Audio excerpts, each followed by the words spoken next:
I think the hardest part about translating into a game setting is that players have been sold a bill of goods by coaches that is utter crap.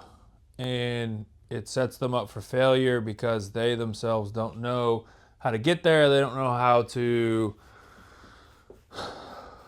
get there without somebody's help. They don't know how to think about anything but mechanics or perfect timing or ideal situations, anything like that. I think that coaches need to feel good about the results so they can ensure that the player comes back and they keep doing lessons. And I also think that a lot of coaches are insecure and they think that they have the answer and they have a God complex of, I know what's wrong. And the problem with that is it produces players that don't know how to solve problems. They just know how to talk about their swing.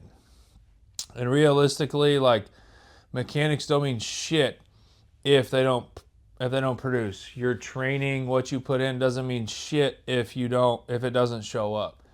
And if you're continually having this, I struggle to get it to translate, I struggle for it to show up, this, if you continually have those kind of things, then what it's telling you is you are not a part of the solution creation.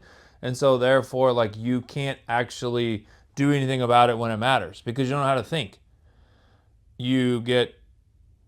The game situation is nothing like what you practiced. The variability of the game is not what you practiced. You set up middle, or feel good front flips, and you just teed off and went here and went there and did all these things to make it easy, to make it feel good. And the problem is, in the game, almost nothing feels good. So remember, when we're hitting, it's 1 versus 9. So there's the pitcher and the 8 fielders, and realistically, for most of y'all, it's 10 versus 1 because the umpire is going to screw up at least one call every at bat. It's just going to happen, especially if you're in some of the bigger tournaments. Some of those umpires just suck ass, and it's just the truth. So it's 10 versus 1. 10 versus 1, and their whole job, a pitcher's, a catcher's whole job, is to make you uncomfortable.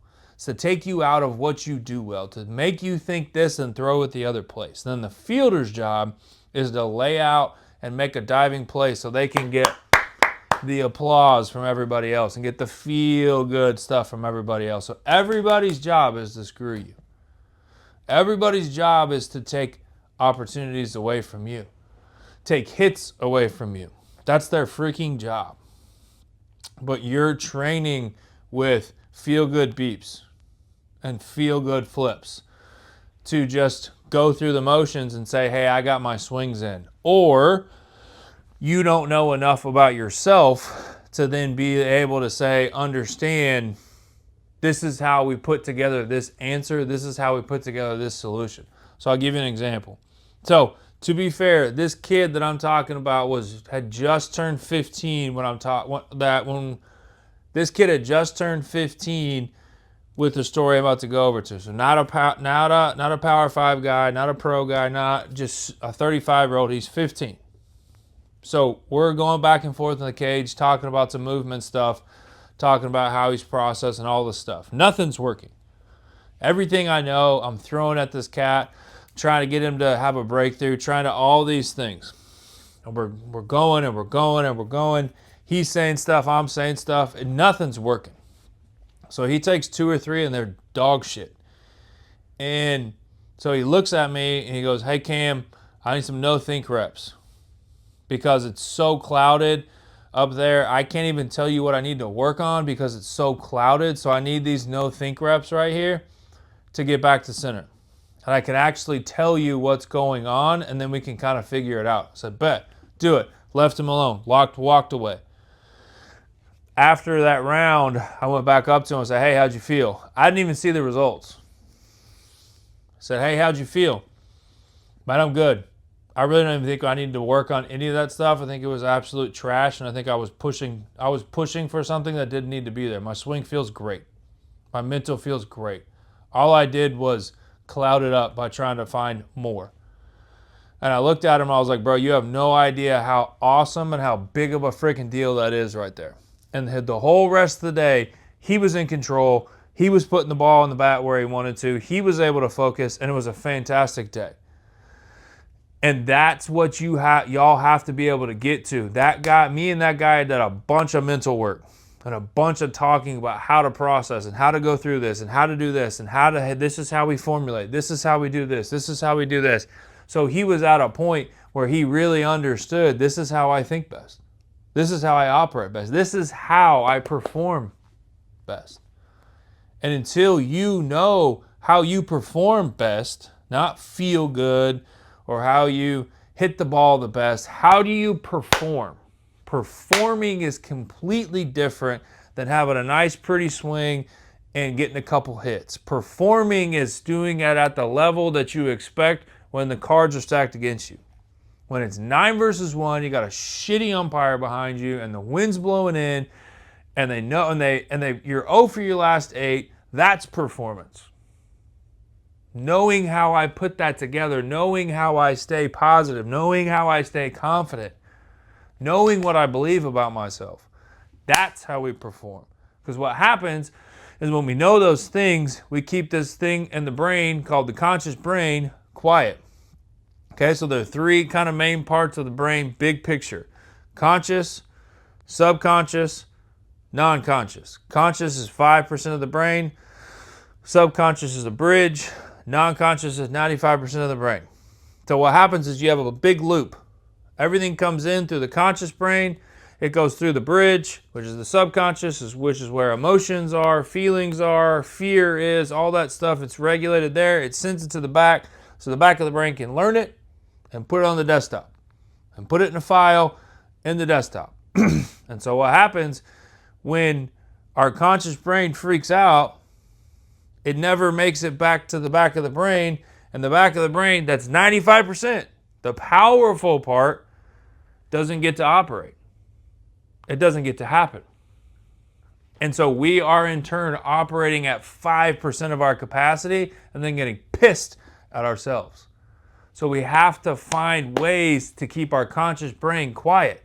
That's where a feel, a cue, a movement, a pre-pitch, hey, I'm going to look at the bat, take a breath, do a feel, that keeps the conscious brain quiet.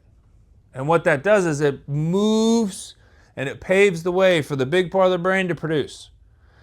And so if we can learn who we are, what we are, our identity, how we perform, when something comes through the conscious brain and gets stuck on an emotion and the subconscious, we can realize, hey, I shouldn't be this upset about that. Something's going on. That's not me. Because we want that loop to happen like this. It comes in, goes through the bridge, hits the back sends it back, and it does this. Learning, talking, communicating. Well, if it's stuck and we're not in flow state and we can feel an emotion or we're pissed off about something, it's stuck in the subconscious, then we can put together things like what he said, no think reps. So what did it do? When he said, hey, I need no think reps because I got to do this, it pushed it through. And now he went back into flow state, and that's where he started going, wah, wah, wah. Now I can challenge. Because the stage is clear, the conscious brain is busy, so what we've done in training can show up. The biggest part of this is being able to know who you are, what you are, how you perform, because without those things, you will never be able to do it on your own. And you will always look to somebody else to fix it for you instead of doing what you need to perform. So you have to be involved. You have to learn what that is. You have to intensely go after that knowledge and that breakthrough of who you are, how you perform, how you think, how you this, how you that. Until you can go after that with ferocity, you will never have the consistency and translation you want, because you will be bouncing around like a pinball. Because without that, none of the other stuff matters. We've talked about seed and the growing the tree. We've talked about that before. You've heard us talk about it, root system, all the stuff. But you can't produce from something that's not there. So if it's borrowed from somebody else, or it's not you, or they come and they glue the apple on the tree instead of the tree producing the apple, you are never going to be able to produce. You're never going to get it. So you have to understand, this is how I translate. I get in the shit, I climb in the mud, I figure this stuff. Hey, how do you think? Hey, how do you like to verbalize with your coach?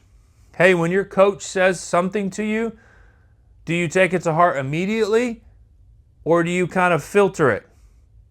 And how do you learn how to do either one? How do you learn how that to be a good balance? Do you know how you process when you're trying to find a feel? You're trying to find a fix. Do you know how? Is it important for you to think first or talk it out? You got to know these things. You have to understand those performing, driving things to be able to get you where you want to be. Because you let the coach drive the car, and the problem is your ass is driving the car in the game, and you're not used to driving a car. You're used to somebody else driving the car. Think about it. If all you were used to was taking Ubers everywhere, you would lose the feel of how crazy it is to drive. So then the next time you got in a car, that shit would be scary. Because you haven't done it. You haven't done it. You don't know it. You're not responsible for it or anything. It's like the same thing of, hey, if I buy my car, my own car, I feel kind of responsibility to it because I paid for that shit. I'm in on that. It's a good thing to feel some responsibility with that. Some good thing to be like, hey, that shit's mine. I'm in on that.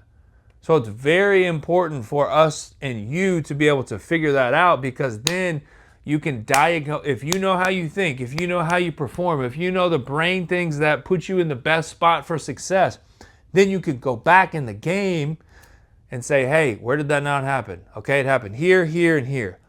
Sweet. Now I have a focus. Now I know what to do in practice. Now I know what to think. Now I know what to meditate on. Now I know all these different things.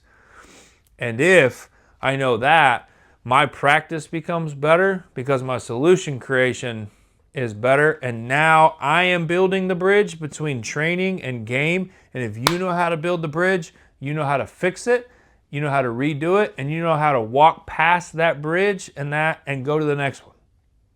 So until you become an expert bridge builder, you're always going to be looking for somebody else's tit to suck on to help you do the next thing. Next crutch, next drug dealer, next whatever it is from a coach that's going to do it for you. That's where you're going to be stuck until you can learn this kind of stuff.